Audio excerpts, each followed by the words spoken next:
শেষ করে পৌঁছালাম বাড়ি লিনচলিতে। এটা আমার 13 বছরের মেয়ে, ও কিন্তু আমাদের অনেক আগেই এখানে পৌঁছে গিয়ে আমাদের জন্য অপেক্ষা করছিল। আমার ছেলেটা আর হাঁটতে পারছিল না, ও অলরেডি 12 কিলোমিটার ট্রেকিং করে ফেলেছে। তো ওকে একটা পিট্টু করে দিয়েছি। পিট্টুওয়ালা নিয়েছিল 2000 টাকা। তো অনেকেই 5000 6000 চাইছিল, তার মধ্যে একটা ভালো পিট্টুওয়ালা ছিল যে 2000 টাকায় রাজি হয়েছে। তো ওকে আমরা পিট্টুতে দিয়ে হাঁটা শুরু করলাম। রামবাড়া থেকেই কিন্তু কেদারনাথের আসল চড়াইটা শুরু হয়। মানে পাহাড়ি রাস্তায় আপনি যদি 5 কিলোমিটার হাঁটেন তাহলে সেটা 1 কিলোমিটার হয়।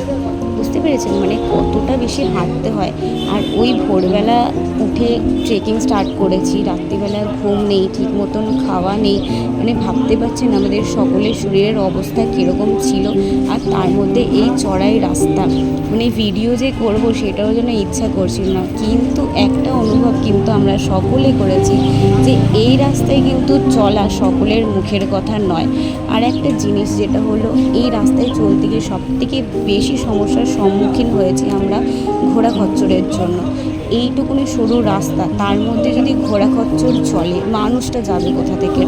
ঘোড়া খচ্চর ঠেলা মেরে ফেলে দেয়। আমাদের সামনেই অনেকগুলো অ্যাক্সিডেন্ট হয়েছে। তো ঘোড়া খচ্চর না থাকলে হয়তো এই রাস্তায় যাত্রীরা আরও ভালোভাবে সুন্দরভাবে হেঁটে যেতে পারতো। তো কিছু করার নেই, যেখানকার যেরকম নিয়ম। আর একটা জিনিস খুব ভালোভাবে অনুভব করেছি, যেটা মেন জিনিস, মহাদেব কিন্তু প্রত্যেক জনার সঙ্গে থাকে যারা হেঁটে কেদারনাথ দর্শন করতে যায়। আমরা প্রত্যেক মুহূর্তে অনুভব করেছি মহাদেব আমাদের সাথে ছিল। প্রত্যেকটা মুহূর্তে অনুভব করছিলাম যে কোনো অজানা শক্তি যেন আমাদের হাত ধরে নিয়ে যাচ্ছে তার কাছে সযত্নে। সেটা প্রত্যেকটা মুহূর্তে প্রত্যেক দর্শনার্থী যারা হেঁটে যান কেদারনাথে তারা প্রত্যেকেই অনুভব করেন।